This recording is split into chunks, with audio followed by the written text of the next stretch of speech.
Recordaréis que cuando hablamos del pensamiento de Descartes, incidimos bastante en el hecho de que el filósofo francés trata de superar la crisis intelectual que se produce en el siglo XVII. Una crisis intelectual que de alguna manera venía a apagar la fiesta del Renacimiento. El cambio de paradigma científico, pasábamos del geocentrismo al heliocentrismo, resulta que la Tierra ya no está en el centro del universo, es el Sol, y eso supone destronar al hombre de esa posición de privilegio en la que Dios nos había situado.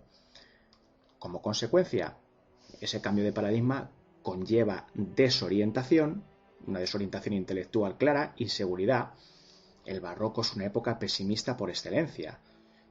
El escepticismo se adueña de la situación, se hace fuerte, y algunos pensadores tratan de superar ese escepticismo como buenamente pueden.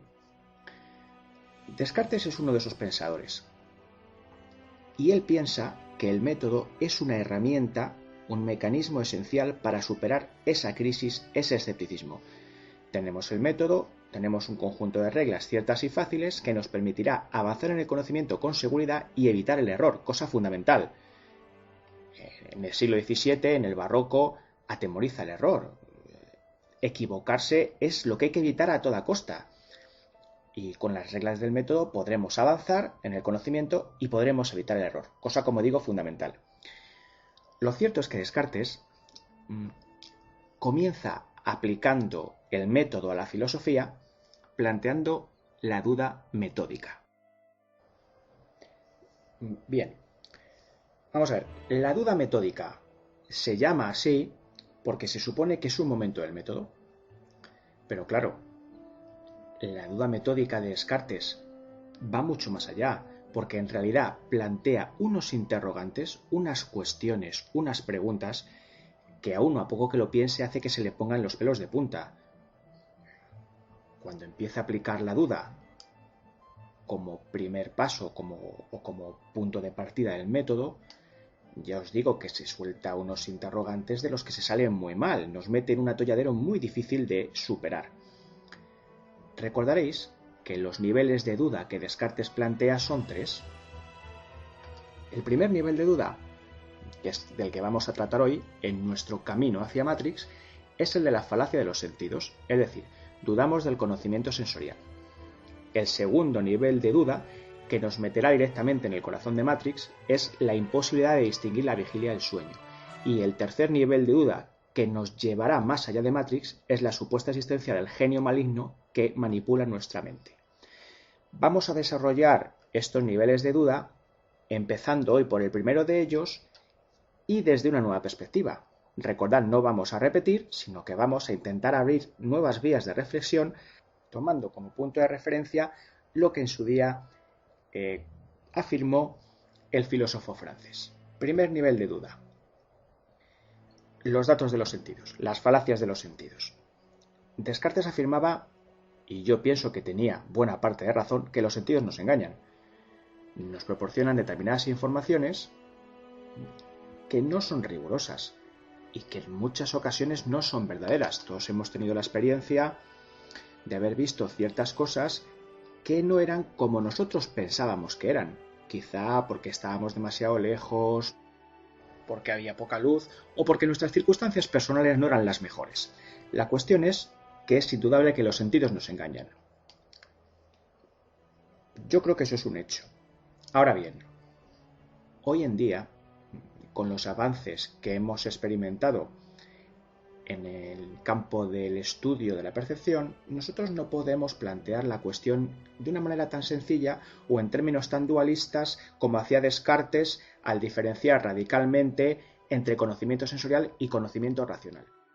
Nosotros hoy sabemos que ante una percepción se produce una excitación de los órganos sensoriales, se crea una corriente nerviosa informativa que las terminaciones neuronales llevan hasta el cerebro.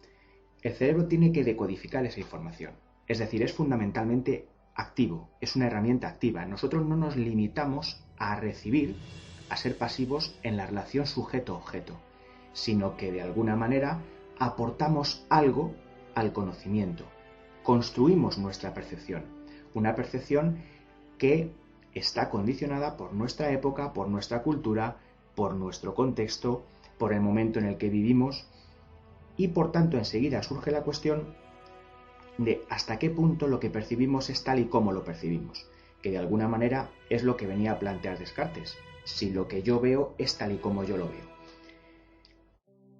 Kant también planteó este asunto cuando afirmaba que es el objeto el que se amolda a las condiciones que pone el sujeto, unas condiciones a priori que son independientes de la experiencia, pero que hace posible la experiencia.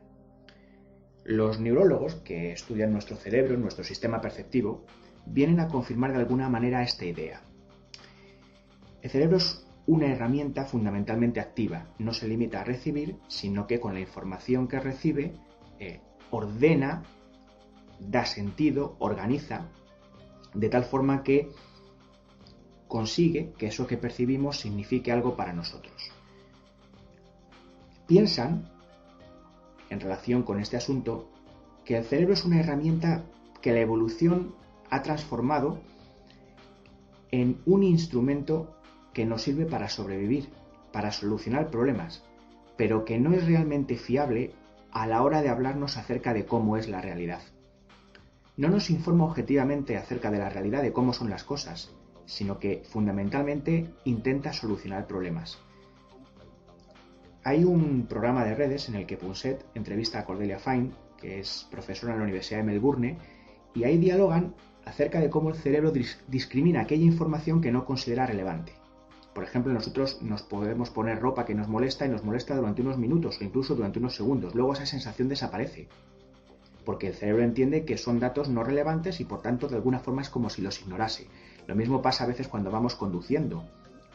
Sobre todo si conocemos el camino, si es un trayecto que podemos decir cotidiano, que hacemos casi todos los días. Pasan minutos y apenas si sabemos por dónde hemos ido. Ahora, como haya algún incidente, algo inesperado, inmediatamente el cerebro reacciona. Esa información no la discrimina, la de antes sí. Es un poco la idea en la que se basan los magos. Los magos, con sus maravillosos y estupendos trucos, lo que hacen es distraernos. Hacen movimientos que captan nuestra atención, que nuestro cerebro en principio consideraría relevante, mientras que de una forma disimulada, pues ejecutan el truco. En realidad, esto ya nos está poniendo ante la tesitura o ante la información de que desde luego es muy distinto lo que nosotros podemos percibir a lo que las cosas pueden ser en realidad. Es de alguna manera lo que a mí me gusta llamar el principio de incertidumbre en filosofía. Cuando nosotros percibimos, por todo esto que estamos diciendo, en la medida en que el cerebro busca sobrevivir, en la medida en que nuestra percepción está condicionada por los contextos, cultura, coyuntura, eso significa que lo que yo percibo es más que probable que no sea como yo lo percibo. Pero yo no puedo salir de mí mismo, yo no puedo convertirme en un observador objetivo para saber si lo que veo es tal y como yo lo veo. En la medida en que veo algo lo transformo y lo cambio. Por eso jamás puedo saber hasta qué punto mi percepción de la realidad es objetiva o fiel a esa realidad. Un ejemplo de que nuestra percepción o nuestro sistema perceptivo no solo está diseñado para sobrevivir, sino que además modifica aquello que percibe, lo tenemos en los mecanismos y leyes de percepción que nos explica la teoría de la Gestalt. La teoría de la Gestalt lo que hace es intentar decir más o menos cómo construimos nuestra percepción, cómo la construimos. Y en ese sentido, un ser que fuera de otra especie o otras formas inteligentes de vida podrían construir la percepción de otra manera. Entre los mecanismos que la Gestalt nos atribuye a la hora de percibir está el de figura y fondo. Eso significa que cuando nosotros tenemos una figura sobre un fondo, traemos la figura al primer plano, la damos más importancia que ese fondo y por tanto en nuestra percepción de las cosas gana importancia, gana pertinencia, gana valor. Otro mecanismo es el de igualdad. Imaginad que tenemos elementos distintos en una misma percepción. Nosotros tendemos a agruparlos, es decir, en formar conjuntos con elementos que se parecen. es como establecer una división, es como establecer clases. Son elementos de distinto tipo, nosotros tendemos a organizarlos en nuestra percepción por tipos, por clases o por grupos. Luego está también la continuidad. Cuando tenemos determinadas percepciones o estímulos perceptivos en relación de continuidad y que se parecen o que son de un mismo tipo, tendemos a agruparlos en figuras. Es otra cosa que solemos hacer. Exactamente igual que cuando una figura nos aparece sin completar o sin cerrar, nosotros tendemos a completarla o a cerrarla. Por otra parte, la Gestalt no solo establece mecanismos, sino también leyes de percepción. Por ejemplo, la preeminencia del todo frente a las partes. Siempre buscamos organizar lo que percibimos. ¿Y cómo lo organizamos? En función de la sencillez. Daría la impresión de que a la hora de articular o de organizar una figura, lo que buscamos siempre es gastar la mínima cantidad de energía. Entonces las figuras intentamos articularlas de la manera más sencilla posible en esa percepción concreta. Estos son algunos de los mecanismos o de las leyes que establece la Gestalt y que tratan de explicar cómo construimos nuestra percepción. Lo que en el fondo estamos diciendo es que, vamos a recordar, por una parte, el cerebro sirve para sobrevivir, no para informar objetivamente, y que en la medida en que percibimos, por todo lo que llevamos diciendo, contexto, cultura, nosotros modificamos lo que percibimos. Y un ejemplo también lo acabamos de poner con las leyes y los mecanismos que nos dice o que establece la Gestalt acerca de cómo construimos nuestra percepción. Si todo esto es así, se podría dar un paso más e incluso decir que nosotros no solo modificamos la realidad cuando la percibimos, sino que en cierto modo la creamos, que es lo que vendrían a decir las teorías idealistas más radicales. Aquí vuelvo a recurrir al divulgador por excelencia de este país, que es Punset, y a otro de sus capítulos de redes, uno en concreto en el que habla con Kia Nobre, que es una neurocientífica de la Universidad de Oxford, y que justamente trata el capítulo sobre este tema. En qué medida el cerebro es capaz de construir la realidad. Esto es un tema realmente interesante, porque desde un punto de vista no ya filosófico, sino propiamente científico, hay planteamientos que parecen sugerir que esto tiene bastante sentido. Por ejemplo, Niels Bohr ya afirmó que la manera de preguntar ante un problema puede cambiar la solución o las conclusiones que obtengamos con respecto a ese problema. Es como si a la hora de hacer un experimento pudiese ocurrir en alguna ocasión que la manera de hacer el experimento diera lugar a resultados diferentes. Es decir, la forma de abordar o de preguntar ante un problema ya puede cambiar los resultados que obtengamos o las conclusiones que obtengamos en relación con ese problema. Algo parecido sugiere en física la mecánica cuántica. Dicho sea de paso y para empezar, que yo no sé por qué me pongo a hablar de la mecánica cuántica, porque no tengo ni idea, pero bueno, ya puestos y de perdidos al río, vamos a ver si puedo explicar lo que quiero explicar.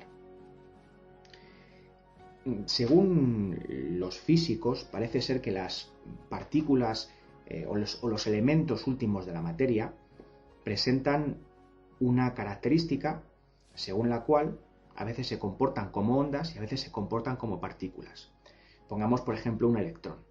Pero si eso es así, parece que cuando intentamos preguntarnos dónde está un electrón, hay algo que ellos llaman una función de onda que nos habla de las probabilidades que tiene el electrón de estar en un determinado sitio.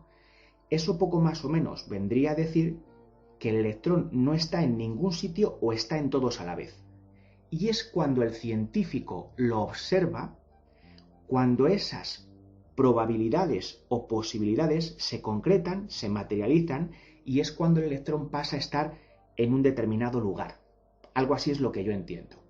Es un poco el principio de incertidumbre de Heisenberg. No podemos conocer la velocidad y la posición de un electrón, porque en la medida en que conocemos una, alteramos la otra.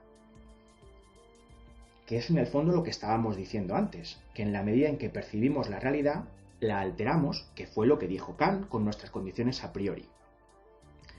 Esto es muy interesante, porque parecería decir, primero, antes de nada, es evidente que la mecánica cuántica es una cosa que va absolutamente en contra del sentido común, porque eso de que haya un elemento que pueda estar en varios sitios a la vez es algo que no concebimos de ninguna manera. Pero que deje de poder estar en varios sitios a la vez y que esté en un determinado, vamos a decir, lugar, aunque evidentemente esta terminología no es adecuada, pero bueno, y esté en un determinado lugar cuando el científico hace la observación, es ya, si cabe, más sorprendente.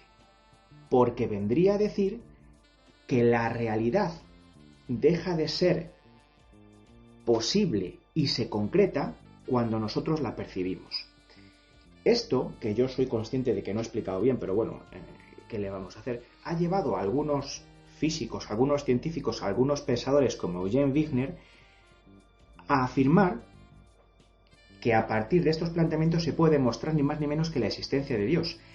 Y es que lo que yo entiendo que vienen a decir, señores como este pensador, es que si aplicamos los criterios que hemos aplicado a las partículas elementales de la materia, por ejemplo al universo, podríamos suponer que para conocer los estados del universo se podría plantear una función de onda. Esa función de onda hablaría de las probabilidades o de los distintos estados del universo que no se concretarían hasta que un observador, hasta que una conciencia hiciera dicha observación. Ahora, ¿cuál es la conciencia que observa y por tanto determina, concreta, una de esas probabilidades que la función de onda describe con respecto al universo? Pues evidentemente tendría que ser una conciencia universal que podríamos entender por Dios, habría que suponer. ¿Qué quiero decir con todo esto? Bueno, lo que quiero decir con todo esto, y por resumir un poco, es que parece más que evidente que tenemos buenas razones para dudar de que nuestras percepciones tengan un carácter objetivo con respecto a la realidad, por todo lo que hemos dicho. Si os parece, podemos resumir un poco. Percepciones condicionadas por contextos, épocas, cultura, intereses. Los neurólogos que nos dicen que el cerebro busca sobrevivir y discrimina información y por tanto no es una buena herramienta para informarnos objetivamente acerca de la realidad. Siguiendo con redes, hay un capítulo que se titula "El cerebro es una chapuza".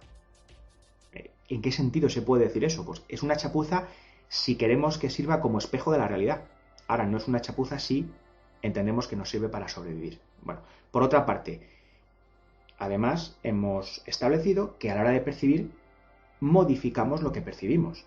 Eso ya empezó diciéndolo claramente Kant. Hoy en día los científicos también parece que lo tienen bastante claro. Ahí tenemos la entrevista que os he dicho de Punset con Kian Obre, neurocientífica de la Universidad de Oxford, cuando llega a decirnos que el cerebro en cierto modo construye la realidad, los mecanismos que hemos estudiado y las leyes que hemos estudiado en la teoría de la Gestalt. La mecánica cuántica también parece sugerir algo de eso, en la medida en que hace falta un observador, que determine, que concrete las posibilidades o las probabilidades que tienen los elementos últimos de la materia de estar en una determinada posición o una determinada velocidad. Y, en definitiva, está bastante claro que lo que decía Descartes tiene mucho sentido. Nosotros percibimos la realidad, pero es una percepción de la que desde luego no podemos estar en absoluto seguros. Es más, somos conscientes de que lo que percibimos no es tal y como lo percibimos por todo lo que estamos diciendo. Ahora bien, es que el asunto se puede complicar todavía más. ¿Y por qué se puede complicar todavía más? Porque lo que estamos diciendo de alguna manera es común a nuestra especie. Es decir, cuando hablamos de que nosotros construimos nuestras percepciones en base a unos mecanismos, a unas leyes, que nuestro cerebro busca sobrevivir, etcétera, etcétera, es algo en lo que más o menos estamos o compartimos, mejor dicho, todos los seres humanos. Pero es que incluso entre nosotros mismos se producen ciertas alteraciones perceptivas que complican el asunto mucho más, porque Cuando hablamos de los colores, de la percepción de los colores, la inmensa mayoría de los seres humanos tenemos un tipo de percepción que es tricromática. ¿Qué quiere decir esto? Que tenemos 3 tipos de conos. Los conos son las células de la retina responsables de la visión cromática. Los fotopigmentos de los conos reaccionan ante las longitudes de onda en función de las cuales percibimos los colores. Tenemos 3 tipos de conos, por lo tanto percibimos los colores a partir de 3 colores básicos, rojo, azul y verde. Pero, por ejemplo, los daltónicos no tienen 3 tipos de conos, tienen 2 y a veces incluso 1. Eso significa que hay colores que no pueden percibir. Pero, por otra parte, resulta que hay algunas mujeres en el mundo, muy pocos casos, pero parece que hay algunas mujeres que sufren una mutación que se llama tetracromía. Esta mutación provoca que en vez de tener 3 tipos de células responsables de la visión cromática, 3 tipos de conos, tienen 4. Y parece ser que ese cuarto tipo que el resto no tenemos reacciona a la luz ultravioleta, es sensible a la luz ultravioleta y por tanto perciben el mundo con una riqueza cromática pues muy difícil de comprender para el resto de los seres humanos. Aquí tenemos ya claramente el problema planteado. Si ante un paisaje tenemos una persona que es daltónica, otra que ha sufrido esta mutación, una mujer que ha sufrido esta mutación de tetracromía y una persona que ve el mundo como lo vemos la mayoría de nosotros, como decía, ya la pregunta surge evidente. ¿Quién tiene razón, entre comillas, a la hora de ver ese paisaje? ¿Cuál es la visión del paisaje más objetiva, más real? La que tenemos la mayoría. ¿Por qué? No tiene por qué. A lo mejor la que tenemos la mayoría, como hemos dicho antes, sirve para sobrevivir, pero puede que no sea la más objetiva. Es evidente que con todo lo que estamos diciendo, entonces el primer nivel de duda que planteó Descartes, el nivel de duda relacionado con el conocimiento sensorial, desde luego tiene mucho más que asunto metódico, es decir, más que una duda metódica, esto es una duda en toda regla y que desde luego de ella se sale muy mal, como veremos que luego se sale muy mal también de los distintos niveles de duda. Porque claro, si entre nosotros mismos ya no, y estoy hablando simplemente, por ejemplo, de la vista, también podría hablar, pues no sé, del oído, de los otros sentidos. Estoy hablando del sentido de la vista, que parece como el que más tenemos siempre en cuenta o en consideración. Si ni siquiera todos los seres humanos vemos los colores de la misma manera, desde luego, ¿cómo podemos estar seguros de que lo que percibimos se asemeja a la realidad? ¿O cómo podemos estar seguros de que bueno, es bastante coherente con lo que en realidad son las cosas? Todavía esto se puede complicar mucho más, porque hay determinadas alteraciones perceptivas, como la sinestesia, que sí que ya es una cosa absolutamente espectacular. Vuelvo a recurrir, y perdonad que insista tanto, pero es que los programas de redes pues merecen mucho la pena. Vuelvo a recurrir a redes y en este caso a 2 capítulos. Uno se titula Flipar en colores, nunca mejor dicho, y el otro se titula Sentidos sin sentido, en el que se nos habla de la sinestesia, porque es a lo que me estoy refiriendo. Alteración, hay muchísimas más, pero no podemos aquí entrar en todas ellas porque si no, no terminaríamos el podcast nunca, desde luego, ¿no? La sinestesia es una alteración perceptiva en la que lo que viene a ocurrir es que unos sentidos se confunden con otros. Es decir, los sentidos en estas personas se entrelazan. ¿Y qué ocurre? Bueno, pues por ejemplo, ocurre que cuando ellos escuchan, cuando las personas sinestésicas escuchan música, ven colores. O puede que cuando están comiendo, determinados sabores los asocien con figuras geométricas. Puede incluso ocurrir que haya determinadas palabras que les sugieran sabores. Cosas de ese estilo. Y otras muchas síntesis o mezclas de percepciones sensoriales que pueden existir en el caso de las personas sinestésicas. Es una cosa apasionante cómo ellos pueden percibir el mundo. Y desde luego tendríamos que volver a preguntarnos qué percepción es más objetiva. ¿Qué percepción es más acorde con lo que la realidad es tal cual es en sí misma? Si la suya o la nuestra. Y desde luego no creo que tengamos ninguna razón para juzgar que lo que percibimos uno es más real y más objetivo que lo que perciben otros. Desde luego, la manera que tiene de percibir el mundo una persona que es sinestésica le tiene que causar problemas, pero simplemente porque son minoría. Pero eso no significa que su forma de ver el mundo no sea apasionante, desde luego. Lo cierto es que aún podemos dar otro paso y complicar más el asunto. Bien es verdad que los que hacemos filosofía y ciencia somos los seres humanos, pero puede merecer la pena intentar comparar nuestra forma de ver el mundo con la forma de percibir la realidad que tienen los animales.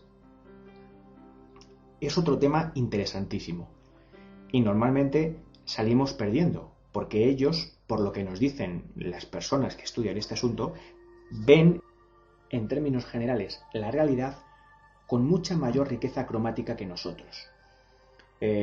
Las aves, por poner un ejemplo, son, la inmensa mayoría, tetracromáticas, es decir, tienen 4 tipos de conos, muchas de ellas son por tanto sensibles a la luz ultravioleta, y esa característica unida a otras, como por ejemplo que su cristalino no se va deteriorando con el paso del tiempo, que son capaces de contraer las pupilas a voluntad para expresar determinadas sensaciones, que su foco, su manera de enfocar es totalmente incomprensible para nosotros, porque son capaces de ver de cerca y de lejos a la vez. Todas estas características, digo, hacen que tengan una visión mucho más rica y mucho más completa que nosotros.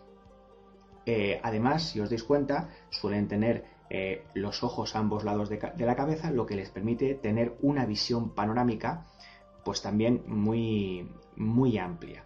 Es decir, que en general, en este primer ejemplo que hemos puesto, las aves gozan de una visión muy superior a la nuestra, con más matices de color, tienen 4 tipos de conos, una visión panorámica mayor, pueden enfocar a la vez a larga y a corta distancia, y por si fuera poco, el hecho de tener ese 4º tipo de conos, de células de la retina, hace posible que algunas rapaces puedan distinguir la orina de los roedores, que por cierto es fluorescente a la luz ultravioleta, y eso les sirve pues para localizarlas y poder cazarlas con mucha mayor facilidad.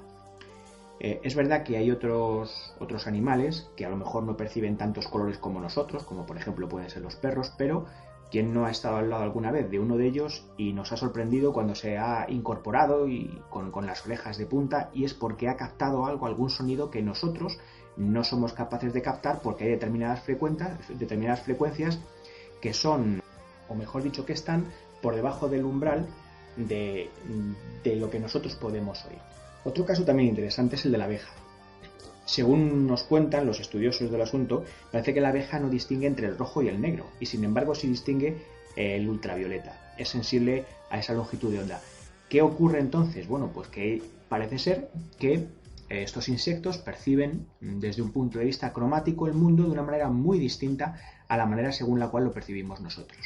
Pero si hay un personaje, y permitidme la expresión porque es un personaje que desde luego ve el mundo de una manera tal que ni siquiera acertamos a imaginar, es el camarón mantis.